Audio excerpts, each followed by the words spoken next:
திருட வந்த திருடனுக்கு வீட்டுக்காரர் கொடுத்த அதிர்ச்சி. நள்ளிரவு நேரத்தில் திருடன் ஒருவன் மாடி வழியாக ஒரு வீட்டில் திருட முயன்றான். அப்போது அந்த வீட்டு ஓனர் அவன் ஏறுவதையும் அவன் திருட முயற்சிப்பதையும் பார்த்தார். ஆனால் அவர் கத்தவில்லை. அவர் யாரையும் கூப்பிடவில்லை. அவன் செய்வதை மட்டும் பார்த்து கொண்டிருந்தார்.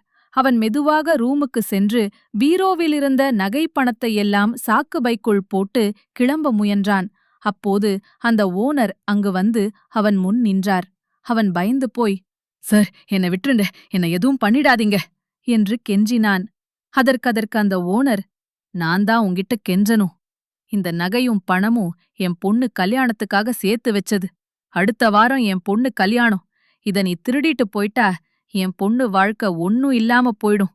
உனக்கு ஒரு பொண்ணு இருந்தா இப்படி செய்வியா?" என்று கேட்டார். அந்த திருடனுக்கும் 2 பெண் குழந்தைகள். அவனுக்கு மகள்களைப் பெற்ற தந்தையின் கண்ணீர் அருமை புரிந்தது. அவனின் 2 பெண் குழந்தையை யோசித்து, "சார், என்ன மன்னிச்சிடுங்க. நான் பண்ணது மிகப்பெரிய தப்பு. இனிமே எந்த வீட்டிலும் இப்படி திருட மாட்டேன். உழைச்சு சாப்பிடுவேன்" என்று கூறி மன்னிப்பு கேட்டுவிட்டு சென்றான். கருத்து: தன் சுயநலத்திற்காக ஒரு செயல் செய்யும்போது அது அடுத்தவரை எந்த அளவிற்கு பாதிக்கும் என்று யோசிக்க வேண்டும்.